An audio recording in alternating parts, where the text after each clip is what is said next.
교회 일동이었습니다. 오늘 저녁 저희에게 주시는 하나님의 말씀은 이사야 14장 1절 말씀입니다. 이사야 14장 1절부터 11절 말씀까지를 저와 함께 교독하겠습니다. 14장 1절 말씀 제가 먼저 봅니다. 여호와께서 야곱을 긍휼히 여기시며 이스라엘을 다시 택하여 그들의 땅에 두시리니 나그네 된 자가 야곱 족속과 연합하여 그들에게 예속될 것이며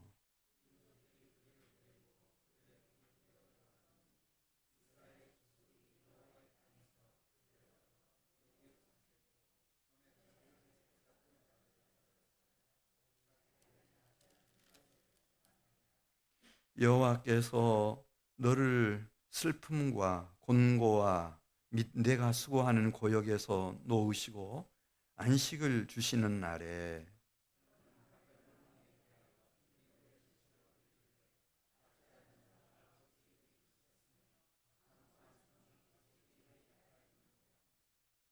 여호와께서 악인의 몽둥이와 통치자의 귤을 꺾으셨도다.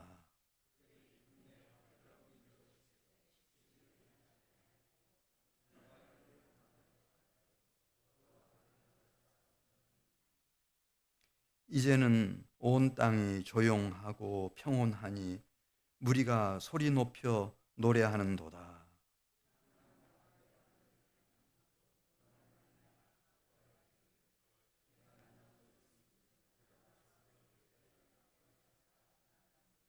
아래의 스올이 너로 말미암아 소동하여 내가 오는 것을 영접하되 그것이 세상의 모든 영웅을 너로 말미암아 움직이게 하며 열방의 모든 왕을 그들의 왕좌에서 일어서게 하므로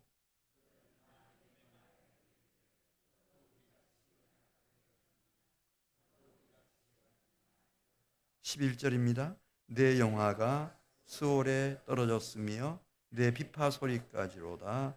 구더기가 내 아래에 깔리며 지렁이가 너를 덮었도다. 아멘. 예, 오늘 이 본문에 있는 사건은 이사야가 살아있을 때는 일어나지 않았어요.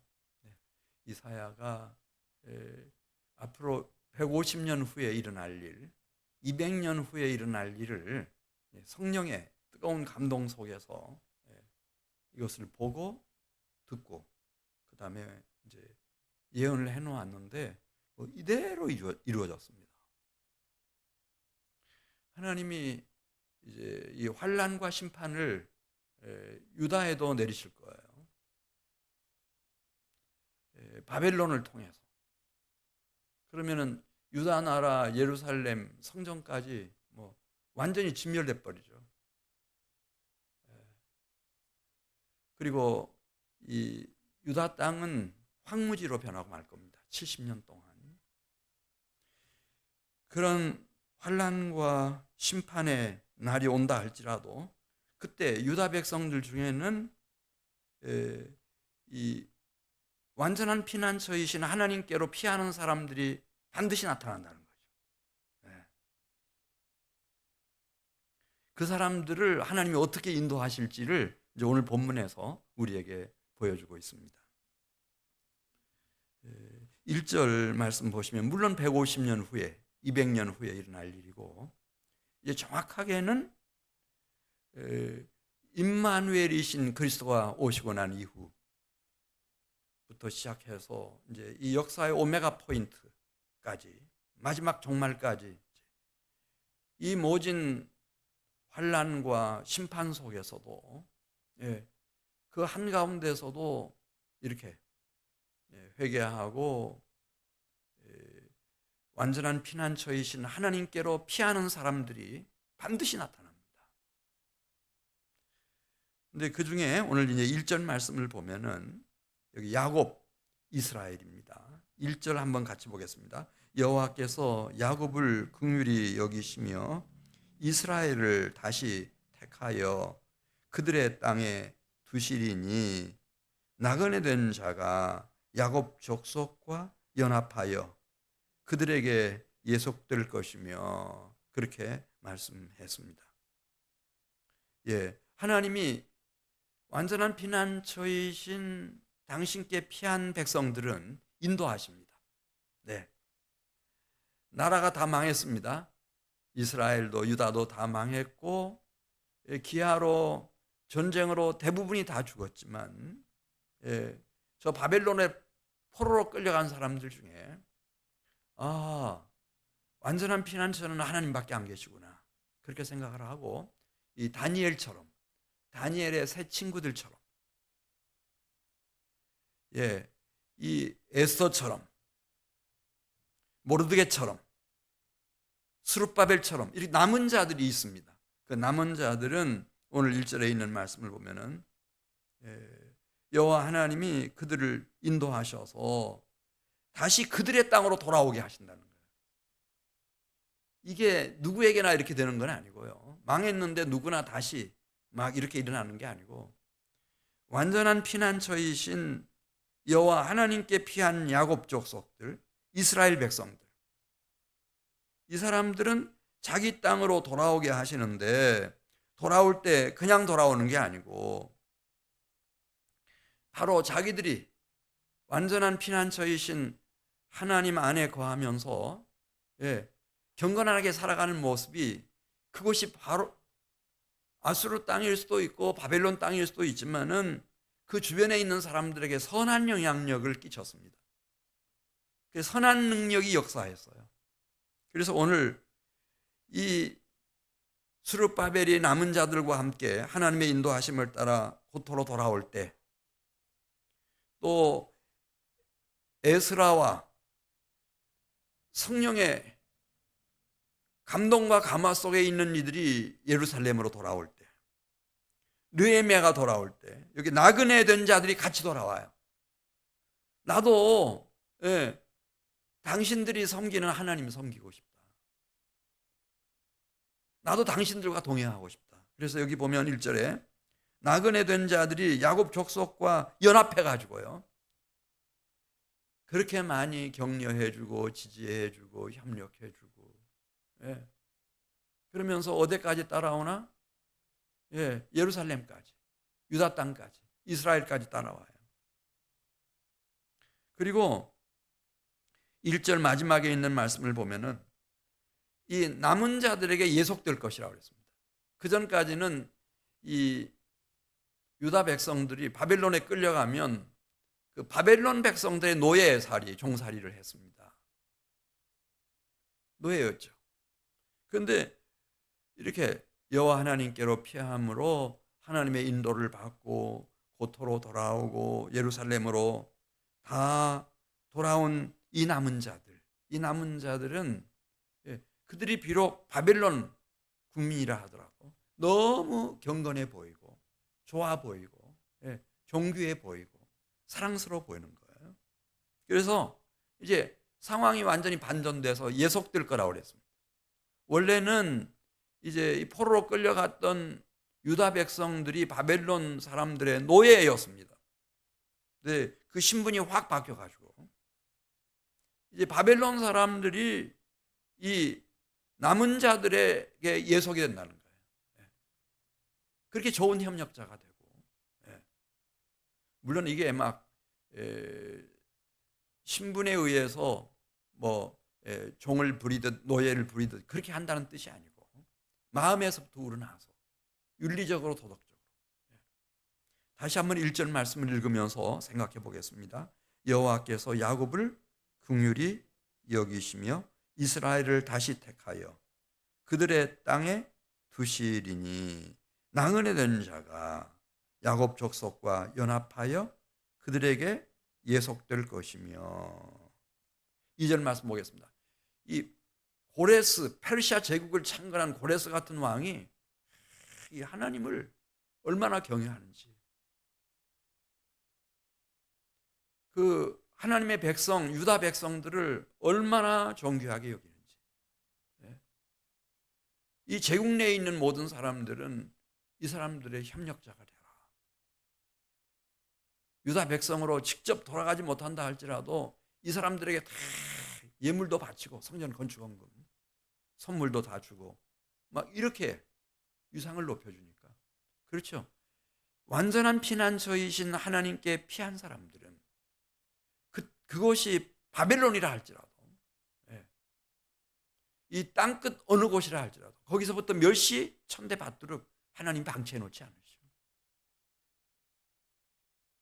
모든 것이 경건하니까요. 예, 정말 본받을 만하죠.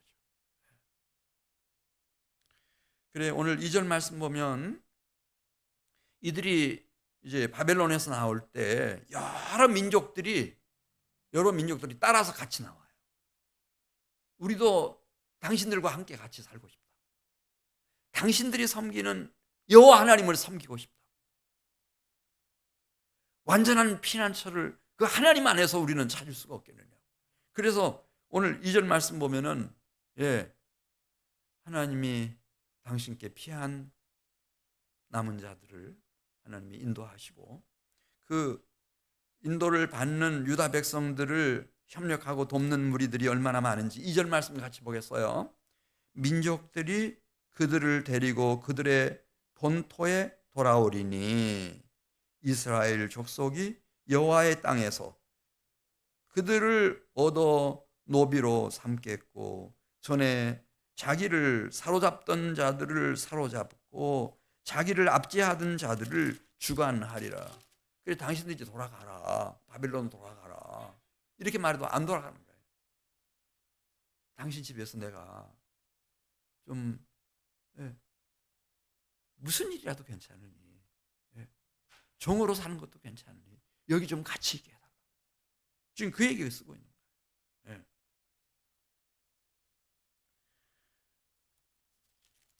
우리가 1절 2절에서 보는 것처럼 이 세상에는 환난이 있고 심판이 확실히 있습니다.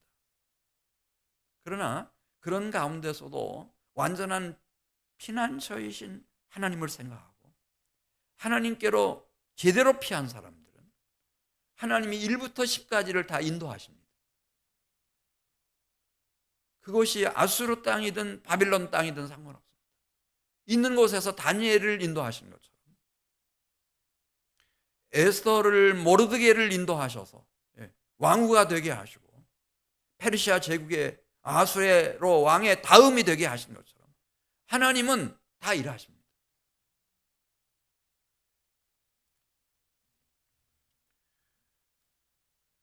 (3절) 가서 보겠습니다.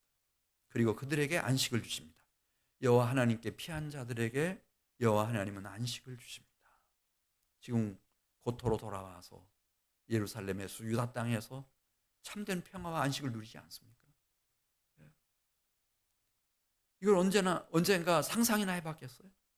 어떻게 바벨론 사람들이, 페르시아 사람들이, 예, 이렇게 유다인들을 존귀하게 여기고 고레스 왕부터 시작해서 있을 수 없는 일이죠. 그런 일이 일어났어요. 3절 같이 읽습니다. 여호와께서 너를 슬픔과 곤고와 및 내가 수고한 고역에서 놓으시고 무엇을 주시는 날이에요? 안식을 주시는 날이에요. 이 날이 와요. 살아보면 진정한 안식은 위로부터 와요. 하나님께로부터 오는 거예요. 사람의 도움이라는 건 참 간사한 거예요. 조금 도와준 후에는 평생 나를 조정하려고 하니까. 네. 근데 하나님의 도우심은 깨끗합니다. 변함이 없습니다. 참된 쉼과 안식입니다. 오직 하나님께로부터 오는 겁니다. 예를 들어서 이 내 마음에 근심을 다 거두어 주시고 평안함을 주시는 일부터 시작해서 내 연약한 이 몸뚱이를 질고해서부터 깨끗하게 고치셔서 건강하게 해주시는 일부터 시작해서 내 심령과 영혼까지 내가 살아가는 모든 주변 환경까지 인간관계 한 사람 한 사람과의 관계들까지라도 하나님만 쉼과 안식을 주십니다. 하나님입니다. 자, 그러면 4절에 이제 바벨론에 대해서 같이 살펴보도록 하겠습니다. 바벨론은 대단한 나라입니다, 여러분. 그 역사도 역사학자들이 주전 1850년경부터 이 바벨론이라고 하는 도시국가가 일어나기 시작했고, 주전 539년까지 그 장구한 역사를 자랑하는 바벨론, 그 영토는 대단하죠. 영토는 여러분 아시는 것처럼 저 흑해 쪽에서부터 이렇게 서쪽으로 튀르키예 지나가지고 막 한창 때는 마케도니아까지 점령하고, 그 다음에 남쪽으로는 수리아, 아람 나라, 북이스라엘 다 점령하고, 저 아프리카, 이집트까지, 애굽, 그 다음에 에티오피아까지 영토가요 어마어마하죠. 국민 숫자도 어마어마해요. 그 군사력은 천하무적이었죠. 그러니까 아수르 같은 나라도 그냥 한순간에 멸해버리죠. 바벨론이. 그런 나라예요. 그러면은 그렇게 무식하게 전쟁만 잘하고 싸움만 잘했냐, 그게 아니고, 우리 요한계시록 18장 12절 가서 보겠어요. 경제적으로는 얼마나 부유하고 윤택했는지. 아마 이 영향이 얼마나 컸으면은 사도 요한이 이 세상 나라 중에 가장 풍요로운 나라, 가장 경제적으로 잘 사는 나라, 이 바벨론을 얘기할까요? 우리 요한계시록 18장 12절 말씀 보겠어요. 그러니까 이 세계에 있는 모든 금은, 보화, 보석들이, 진주가 다 어디로 모이는가? 가장 좋은 것은 다 바벨론으로 모였어요. 거기서 거래가 되는데, 우리 18장 12절 말씀, 거기서 거래되는 이제 그 상품들이 나옵니다. 12절 같이 읽어요. 그 상품은 금과 은과 보석과 진주와 세마포와 자주옷감과 비단과 붉은 옷감이요, 각종 향목과 각종 상아그릇이요, 값진 나무와 구리와 철과 대리석으로 만든 각종 그릇이요, 계피와 향료와 향과 향유와 위향과 포도주와 감람류와 고운 밀가루와 밀이요, 소와 양과 말과 수레와 종들과 무엇까지 거래됐다고 그랬어요? 사람들의 영혼까지. 거기 가야 그 바벨론 제국이니까 조그마한 서국의 왕자리라도 하나 얻을 수 있어요. 이 황제가 임명장을 주면은 그냥 이스라엘에 가서도, 아니면은 말이죠, 어디든지 가가지고, 유다에 가가지고 자기 왕 노릇 다 할 수 있죠. 거기서 구할 수 없는 건 없었다는 거예요. 심지어 사람의 영혼까지 다 거래할 수 있어요. 얼마나 대단한 나라예요.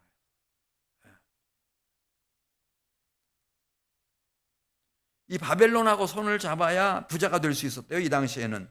15절 가서 보겠어요. 요한계시록 18장 15절. 바벨론으로 말미암아 치부한 이 상품의 상인들이, 그런 말 나오죠. 큰 부자가 되려면은 바벨론을 찾아가야 돼요. 또 22절 가서 보겠어요. 이 바벨론의 문명, 그러니까 뭐 예능이라든지 뭐 악기를 연주하는 것이라든지 모든 면에서 타의 추종을 불허했어요. 우리 22절 같이 읽습니다.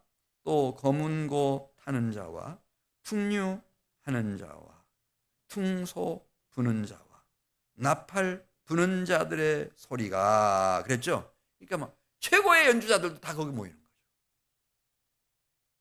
23절 하반절 말씀 보겠습니다. 너의 상인들은 땅의 왕족들이라. 내 복술로 말미암아 만국이 미혹되었다. 그러니까 적어도 그 바벨론에 와서 거래하는 사람들은 이 지상의 소국들의 왕족들이에요. 왕이거나 아니면 앞으로 왕자로서 왕이 될 사람들, 그런 중요한 사람들. 그리고 다 천하만국이 바벨론을 부러워하는 거죠. 우리도 어떻게 이 나라가 1000년 훨씬 넘도록 존재할 수 있을까? 한 1500년 이렇게. 우리도 그런 일이 없잖아요. 우리 무슨 왕조가 1500년 가는 왕조가 어디 있어요? 그리고 어떻게 해야 이렇게 잘 사는 나라가 될까? 영토가 넓고 백성이 많고 용사들이 막 차고 넘치고 천하무적이 되고 문명과 예능은 말이죠. 최고의 재능을 가진 사람들이 다 이 바벨론으로 모이고. 그래서 오늘 23절 마지막에 있는 말씀을 보면은 만국이 다 바벨론에 미혹되었다. 우리도 저런 나라 한번 세워보고 싶다.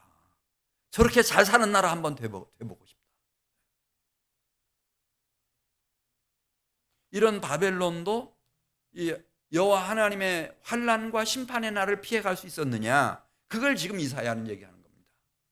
물론 이제 이사야가 살던 시대에는 아직까지는 아수르의 나라였습니다. 그런데 그는 선지자니까 앞으로 150년, 200년 후에 일어날 일들을 이렇게 바라보면서, 자, 우리 이사야 14장 4절 가서 보겠습니다. 이 바벨론도 하나님의 환난, 하나님의 심판을 피하지 못했다는 거죠. 오직 남은 자, 완전한 피난처이신 여호와 하나님께 들어간 사람들만 그 환난과 심판을 피했지 바벨론까지도 피하지 못했다. 그 얘기를 지금 이제 4절에 쓰고 있습니다. 우리 4절 같이 읽겠습니다. 시작. 너는 바벨론 왕에 대하여 이 노래를 지어 이르기를 압제하던 자가 어찌 그리 그쳤으며 강포한 성이 어찌 그리 패하였는고. 여호와께서 악인의 몽둥이와 통치자의 귤을 어떻게 하셨도다? 꺾어버리신 거예요. 꺾어버리셨어. 바벨론 망한 것은 정말 신비한 일이에요. 주전 586년에 유다를 깨부셨거든요. 성전을 완전히 진멸해버렸어요. 그랬는데 그때부터 무너지기 시작한 거예요. 그러더니 주전 539년에 거짓말처럼 꺾여버렸어요. 완전히 사라져버렸어요. 그 얘기를 지금 이사야가 150년 전에 200년 전에 그 얘기를 쓰는 거예요. 다시 5절 말씀 읽어요. 여호와께서 악인의 몽둥이와 통치자의 귤을 꺾으셨도다. 그들이 분내어 여러 민족을 치되 치기를 맞이 아니하였고 노하여 열방을 억압하여도 그 억압을 막을 자 없었더니 천하무적이니까 바벨론은. 그러더니 어떻게 됐어요? 7절. 이제는 온 땅이 조용하고 평온하니 무리가 소리 높여 노래하는도다. 야, 너무 좋아하는 거죠. 이 바벨론이 몽둥이 같은 바벨론이 꺾여버렸으니까, 멸망당했으니까 주변 나라들이 얼마나 좋아하겠어요.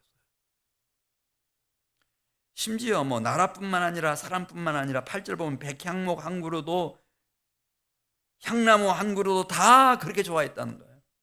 왜냐면 이 바벨론 시절에는 막 좋은 나무라는 나무는 다 베어다가 뭐 그 왕궁 짓는다고 좋은 건축한다고 막 그 난리를 피웠는데 8절 보겠습니다. 향나무와 레바논의 백향목도 너로 말미암아 기뻐하여 바벨론의 멸망으로 말미암아 기뻐하여 이르기를 내가 넘어져 있은즉 올라와서 우리를 베어 버릴 자 없다 하는도다. 우리 이 향나무 백향목 숲을 이제 해치지 않겠구나. 다 나무 한 그루도 다 좋아한다는 거예요. 그리고 이제 이 바벨론은 어떻게 되는가? 9절에 가서 보겠습니다. 바벨론이 가는 곳은 완전한 심판이니까 완전한 피난처이신 하나님께로 돌아오지 않으면 아무리 뭐 영토가 넓고 인구가 많고 군사력이 막강하고 경제적으로 전무후무한 그런 잘 사는 나라를 이루고 뭐 문명과 뭐 문예를 그렇게 꽃피웠다 할지라도 9절 말씀 보면 간 곳이 딱 정해졌어요. 스올이에요. 이제 구약에서 스올이라고 하고 따라서 해보세요. 신약에서는 하데스. 무엇을 말하죠? 이게 무덤 속 죽은 자들이 가는 지옥을 말해요. 지옥. 딱 정해져요. 그냥 지옥이에요. 지옥으로 직행해버리는 거지. 나 바벨론 어쩌고 저쩌고 그 아무 의미가 없어요. 하나님의 심판 앞에서. 자, 우리 9절 같이 봐요. 아래 지하의 스올이 너로 말미암아 소동하여 내가 오는 것을 영접하되 그것이 세상의 모든 영웅을 너로 말미암아 움직이게 하며 열방의 모든 왕을 그들의 왕좌에서 일어서게 하므로. 그러니까 스올에 이미 가 있던 세상의 모든 영웅들, 열방의 모든 왕들이 다 소문이 벌써 났으니까 바벨론 제국의 황제가 이 스올에 온다 오늘. 그러니까 막 다 일어서 가지고 그 모든 영웅과 모든 나라의 왕들이 이 바벨론의 왕을 맞이한다는 거예요. 맞이하면서 이제 무슨 얘기들이 오고 가는지 10절 말씀 보겠어요. 왜냐하면 이 바벨론을 제국을 건설한 사람이나 그 바벨론을 그렇게 세계 최고의 나라로 위상을 높여놓은 전 세계 사람들이 다 살고 싶어하는 가장 선망하고 가장 좋아하는 나라로 딱 올려놓았으면은 굉장할 것 같잖아요. 근데 어디에 왔어요? 스올에 온다는 거예요. 기가 막히잖아요. 놀라서 다 묻는 거예요. 자, 우리 10절 말씀 같이 읽어요. 그들은 다 내게 말하여 이르기를 너도 우리와 같이 연약하게 되었느냐? 너도 우리와 같이 되었느냐? 계속 묻는 거예요. 어쩌다가 어떻게 바벨론 제국의 황제가 이 스올에 오느냐 이거죠. 망한 영혼들이 오는 이 스올에 오느냐. 믿겨지지가 않는 거죠. 믿겨지지가 않아요. 11절 말씀 보겠어요. 내 영화가 어디에 떨어졌으며 스올에 떨어졌으며 내 비파 소리까지로다. 최고의 명연주자들이 전 세계에서 다 바벨론으로 모여들었거든요. 뭐 매일 잔치고 연주하고 다 그랬어요. 다시 11절 읽겠어요. 내 영화가 스올에 떨어졌으며 내 비파 소리까지로다. 구더기가 내 아리에 깔리며 지렁이가 너를 덮었다. 이게 믿어지질 않는 거예요. 어떻게 바벨론의 황제가 이런 자리에 오냐. 이거 이사야가 얘기하는 거예요. 다른 길은 없다는 거죠. 다른 길은 없고 완전한 피난처이신 여호와 하나님께로 피하라. 피하라.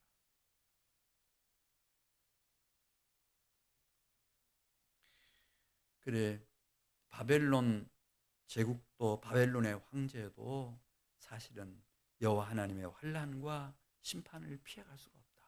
스올을 피해갈 수가 없는 거다.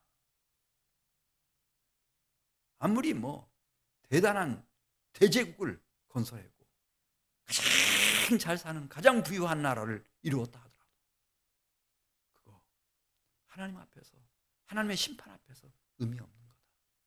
그러면서 12절에 그럼 도대체 여호와 하나님의 통치권은 어디까지냐? 그 한계를 우리한테 오늘 저녁 알려주는 거예요. 오늘 저녁에 잘 나오셨어요. 뭐 이사야를 이제 언제 할지는 몰라요. 할 수도 있고 저는 못할 수도 있고. 12절을 가서 보면은 12절 이 계명성 얘기가 나와요. 계명성을 이제 라틴어로 하면 루시퍼라고 하고 그걸 영어로 옮길 때도 그냥 루시퍼라고 이제 가까이 발음해서 그렇게 옮기는데 이제 그 계명성 오늘 12절에 나오는 계명성과 루시퍼는 같은 말이에요. 우리말로 번역하면은 샛별,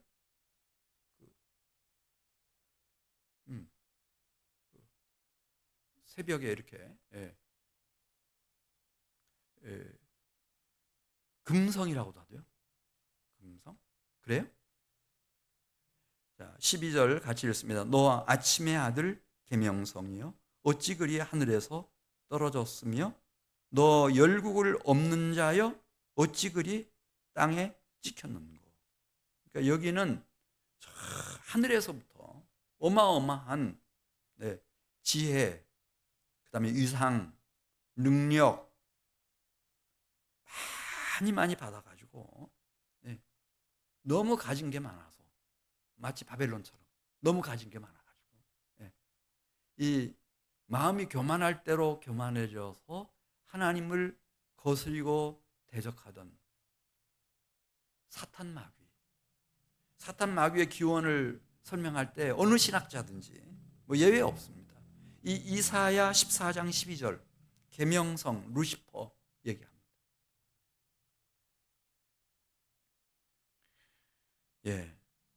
이 계명성 루시퍼도 사탄 마귀도 사실은 누구의 통치권 밑에 있다고 하는 말씀을 지금 하고 싶어 하니까 이사야가 하나님의 통치권 밑에 있다. 그 얘기하시는 거예요. 자, 다시 12절 말씀을 읽습니다. 너 아침의 아들 계명성이여 어찌 그리 하늘에서 떨어졌으며 너 열국을 없는 자여 어찌 그리 땅에 찍혔는고. 하늘에서부터 하나님을 향해서 반역을 일으켰어요. 다른 천사들을 선동해가지고 가진 게 너무 많아가지고 하나님하고 겨루보고 싶어가지고 그 에덴 동산에서 아담과 하와도 자기들이 하나님처럼 한번 돼보고 싶어 하잖아요. 그래서 하나님의 말씀을 불순종하고 반역했던 것처럼 오늘날도 많은 사람들이 신이 되고 싶어서 자기가 신이 되고 싶어서 그 충동을 어떻게 못해요. 그래서 하늘에서부터 쫓겨났고 쫓겨난 이후에는 열국을 뒤엎는 일을 하는 거예요. 뒤엎죠. 이 사탄 마귀에게 미혹당하고 희생당한 그런 개인과 그런 가정과 족속과 민족과 나라와 제국이 어마어마하죠. 아담과 하와 때부터 그렇게 왔어요. 다 뒤엎는 거예요. 다 뒤엎어버려요. 13절에 나오죠. 이 본성이 나옵니다. 이 루시퍼, 계명성의 본성이 13절. 그 마음을 하나님이 다 읽고 계시죠. 그래서 이사야도 그걸 알게 됐어요. 13절 같이 읽습니다. 내가 내 마음에 이르기를 내가 하늘에 올라 하나님의 뭇별 위에 내 자리를 높이리라. 내가 북극 지표의 산 위에 앉으리라. 가장 높은 구름에 올라가 지극히 높은 이와 같아지리라 하는도다. 교만이거든요. 죄 가운데서 가장 무서운 죄가 무슨 죄인지 아세요, 여러분? 교만입니다. 이 세상은 교만을 죄라고 말하지 않습니다.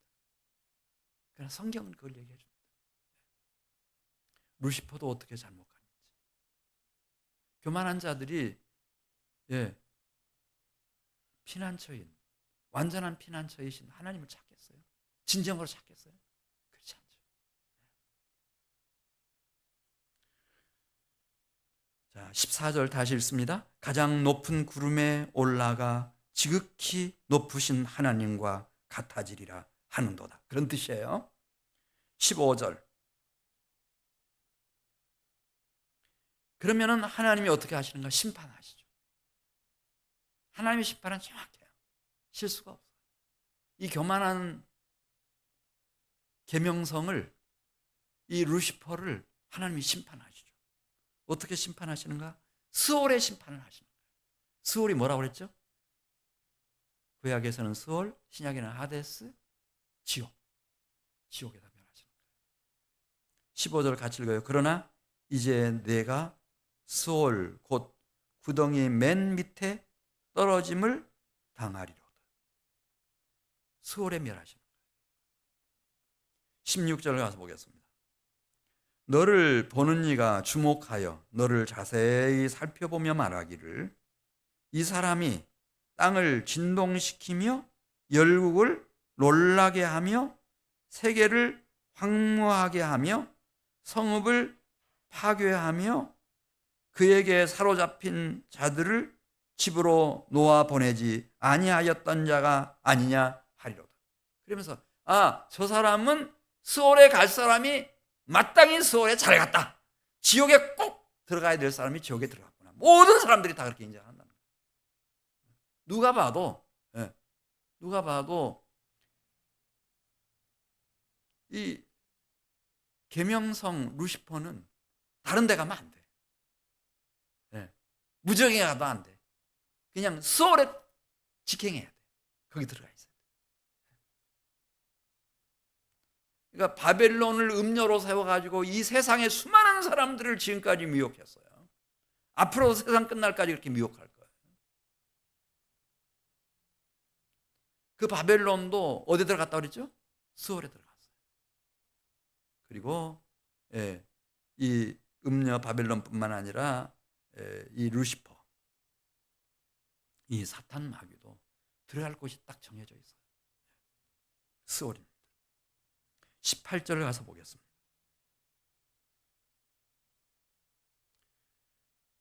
열방의 모든 왕들은 모두 각각 자기 집에서 영광 중에 작은 많은, 그러니까 많은 나라가 있었죠. 지금껏 셀 수도 없어요. 근데 그 왕들이 죽으면은 그냥 왕의 묘실에 이렇게 안장이 돼요. 그렇지만 19절 말씀 보겠습니다. 바벨론이나 이 계명성 루시퍼는 19절 말씀 같이 읽습니다. 오직 너는 자기 무덤에서 내쫓겼으니 가증한 나무 가지 같고 칼에 찔려 돌구덩이에 떨어진 죽음들에 둘러싸였으니 밟힌 시체와 같도다. 거기 묻히지 못하게 하는 거예요. 다 들고 일어나. 자, 20절을 같이 보겠습니다. 내가 내 땅을 망하게 하였고 내 백성을 죽였으므로 그들과 함께 안장되지 못하나니 악을 행하는 자들의 후손은 영원히 이름이 불려지지 아니하리로다 할지니라. 하나님이 맡겨주신 그 기업의 땅을, 그 땅에서 살아가는 백성들을 너무나 많이 괴롭힌 거예요. 너무 피를 많이 흘렸어요. 우리는 이 역사 속에서 아예 그냥 사람들의 피 흘리는 것 자체를 즐기는 그런 지도자들이 여기저기에 있었죠. 그걸 하나님이 정의롭게 심판을 하신 거예요.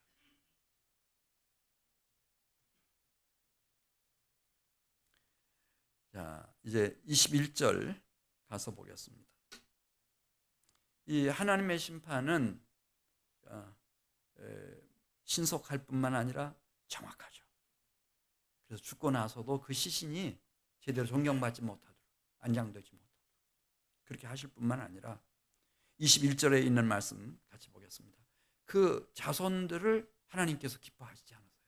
왜냐하면 부모로부터 배운 것을 다시 반복할 가능성이 많기 때문에.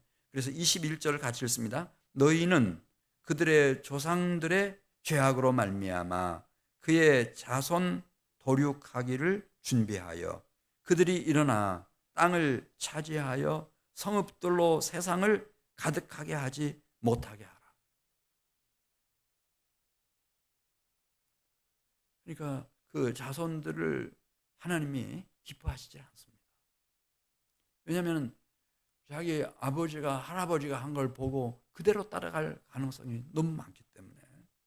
22절 같이 보겠습니다. 만군의 여호와께서 말씀하시되 내가 일어나 그들을 쳐서 이름과 남은 자와 아들과 후손을 바벨론에서 끊으리라 나 여호와의 말이니라. 끊어버리신다는 거죠. 그러니까 미래가 없어요. 그러니까 하나님의 심판을 우리가 두려움으로 받아들여야 돼요. 하나님의 심판은 완전한 심판이에요. 심지어 그들이 나라를 세웠던, 그리고 그들의 수도였던 바벨론은 어떻게 될 것인지 23절. 앞으로 150년, 200년 후에 일어날 일인데 이사야 선지자는 자기가 곁에서 본 것처럼 써놨어요. 그리고 지금 그대로 되어 있습니다. 그 바벨론 제국의 수도가 어디지? 찾아도 없는 그런 상태가 되어버렸어요. 자, 23절 같이 읽습니다. 내가 또 그것이 고슴도치의 구렬과 물 웅덩이가 되게 하고 또 멸망의 빗자루로 청소하리라. 나 만군의 여호와의 말이니라 하시니라. 하나님이 멸망의 빗자루로 다 쓸어버리셨어요.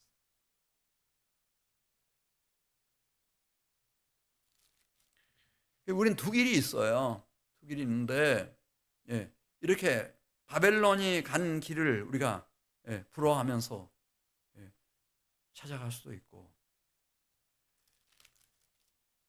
여기 유다 백성들처럼 이 땅에는 여호와 하나님의 환난과 심판이 지금 진행 중에 있구나 이렇게 깨닫고, 나에게도 벌써 이제 막 이 흉흉한 물이 이 목까지 차오른 것을 느끼면서 나는 피난처가 필요하다. 완전한 피난처가 필요하다. 누가 나의 완전한 피난처가 되실까? 내 생애를 위해서, 내 몸과 심령과 영혼을 위해서, 우리 사랑하는 가족들을 위해서, 자손들을 위해서 완전한 피난처 하나님밖에 안 계신다. 그래서 하나님께로 피하면, 우리가 오늘 저녁에 하나님 앞에 나온 것처럼 변치 않는 이런 마음을 가지고 하나님께 피하면, 하나님은 하나님께 피한 사람들을, 이사야가 핵심 메시지가 그겁니다. 그들은 하나님이 책임지고 인도하신다는 거예요. 그리고 기억하라는 거예요. 이 지구상에서 이 당시에는 최고의 나라, 바벨론이라 하더라도 그 통치권이 바벨론 황제에게 있는 것이 아니고 하나님께 있는 거다. 그리고 심지어 오늘 14장 12절부터 있는 말씀을 보면은 공중권세 잡은 사탄 마귀와 모든 악령과 귀신들에 대한 통치 권한도 누구한테 있나? 사실은 하나님께 다 있는 거다. 이게 이제 이사야 선지자의 이게 세계관이에요. 그러니까 이 마귀는 그냥 마귀대로 그렇게 하는 게 아니고, 이 루시퍼, 사탄 마귀도 누구의 통치권 밑에 있다고요? 하나님의 통치권 밑에 있다. 이 세상 나라가 아무리 힘이 세지고 대단해서 하나님을 뒤엎을 것처럼 그렇게 우리가 느껴진다 하더라도 속지 말라는 거죠. 다 하나님의 통치권 밑에 있다. 왜냐하면 하나님이 원래 창조하셨고, 하나님이 알파와 오메가가 되셔서 그분이 통치하고 계시고, 그분이 자기 백성들을 인도하고 계시고, 그리고 하나님을 떠나 거스리고 대적하는 그 어떤 영혼이라도, 아니 루시퍼라도 다 하나님의 심판 아래 있다. 하나님의 절대적인 통치권 아래 있다. 이걸 오늘 말씀해 주고 계십니다. 우리가 이 세상에 태어나서 물론 지금 여기 오기까지 때로 어렵고 아픈 순간도 많았고, 우리가 위태로운 때도 있었지만은 그 모든 과정을 통해서 나는 피난처가 필요하다. 나의 완전한 피난처. 그 완전한 피난처는 오직 하나님 안에 있다. 이렇게 깨닫고 임마누엘이신 그리스도 예수와 함께 이 하나님 안에 거하기로 결심하고, 이렇게 하나님께로 나오는 우리 성도 여러분들 복받은 분들이십니다. 사실은 한 나라의 제왕이 되는 것보다 더 복받으신 분들이십니다. 두고 보십시오. 하나님이 우리의 한 걸음 한 걸음을 인도해 주실 것입니다. 그걸 항상 느끼실 것입니다. 우리 같이 기도드리겠습니다. 하나님 아버지 감사합니다. 하나님 앞에 나와 영과 진리로 예배할 수 있게 해주셔서 참 감사합니다. 2025년 한 해 남은 생에는 완전한 피난처이신 하나님 안에 거하는 자들이 되게 해주시옵소서. 남은 자들이 바벨론에서부터 돌아와 하나님의 위대한 역사를 하나님 경험하며 하나님 증거하며 그 아버지의 큰 뜻을 이루어드렸던 것처럼 우리의 남은 생에도 하나님의 가장 존귀하고 아름다운 인도를 받는 복된 생애들이 다 되게 해주시옵소서. 예수님의 이름으로 기도드리옵나이다. 아멘. 우리 주신 말씀 생각하면서 찬송 79장입니다. 주 하나님 지으신 모든 세계.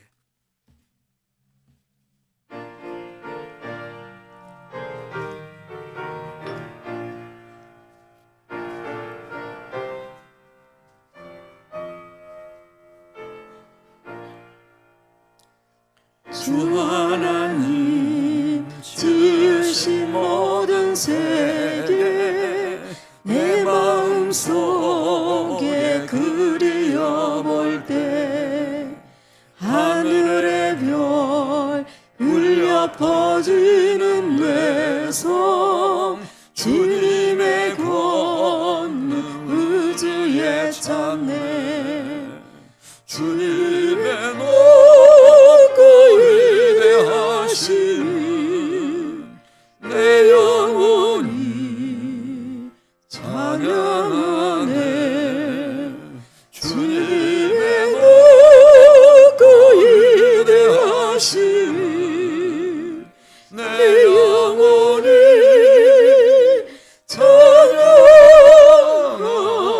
찬양하네. 숲속이나 험한 산골짜기에서 지저귀는 저 새소리들과 고요하게 흐르는 시냇물은 주님의 솜씨 노래하노라. 주님의 높고 위대하심이 내 영혼이 찬양하네.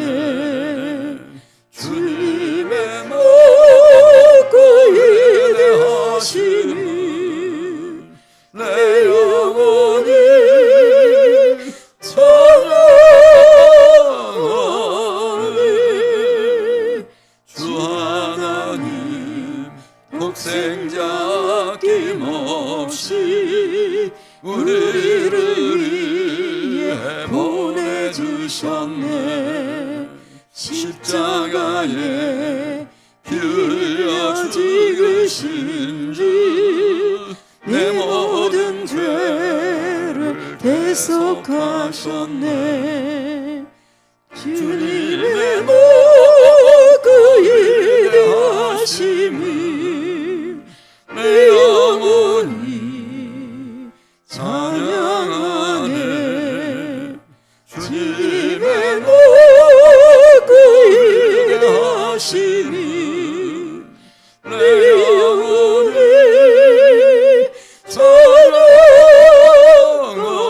찬양하네. 내 주 예수 세상에 다시 올 때 저 천국으로 나를 인도하리. 나 겸손히 엎드려 경배하며 영원히 주를 찬양하리라. 주님의 높고 위대하심이 내 영혼이 찬양하네.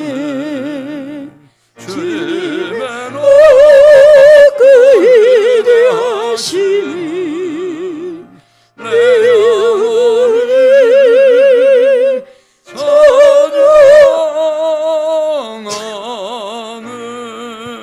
찬양하네.